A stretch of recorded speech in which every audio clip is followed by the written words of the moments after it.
গোটা কথাতে তারা পতাকা লাগিয়ে দিচ্ছে এবং প্রত্যেকটা সিসিটিভি ক্যামেরা দিয়ে দিচ্ছে, এমনটা অভিযোগ করেছে কলেজের অধ্যক্ষ এবং ইউজিসিতে র্যাগিং এর অভিযোগ। দেখুন, এটা তো বহু পুরনো অভিযোগ।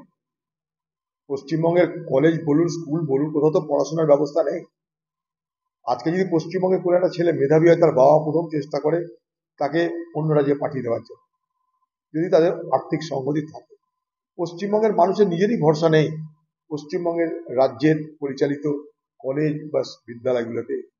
আপনারা দেখতে পেলেন এই বড় বড় ডাক্তারি কলেজ, যেখানে ডাক্তারি ছাত্র তৈরি হচ্ছে, সেখানেও প্রশ্নপত্র বিক্রি হয়, উত্তরপত্র বিক্রি হয়। উত্তর লেখার সময় অর্থের বিনিময়ে তাদেরকে উত্তর টুকলি করতে সহযোগিতা করা হয়, তারপর তারা ডাক্তার হয়। এই যে ভয়ঙ্কর এবং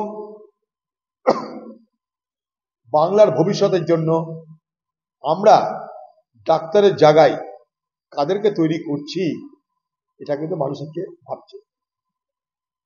তাই স্বাভাবিকভাবেই এটা তো ডাক্তারের প্রশ্ন। পশ্চিমবঙ্গের প্রত্যেকটা প্রতিষ্ঠানে একই অবস্থা, শিক্ষার অবস্থাতে জর্জরিত। সেটা এর আগে শিক্ষার দুর্নীতিতে আমরা দেখেছি।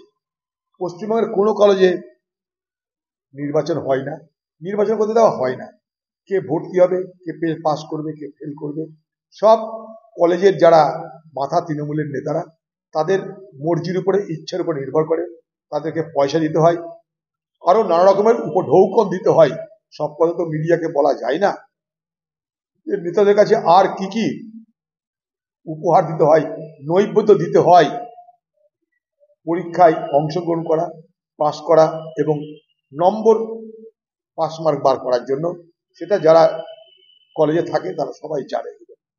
দুর্ভাগ্য আমাদের যে পশ্চিমবঙ্গের প্রত্যেকটা কলেজে আজ পঠন পাঠন শিখে তুলে দিয়ে শুধুমাত্র সরকারি দল, ক্ষমতাসীন দলের দাসত্বগিরি করার মধ্য দিয়ে আজকে ছাত্র সমাজকে এক বিভীষিকাময় জগতের দিকে ঠেলে দেওয়া হচ্ছে।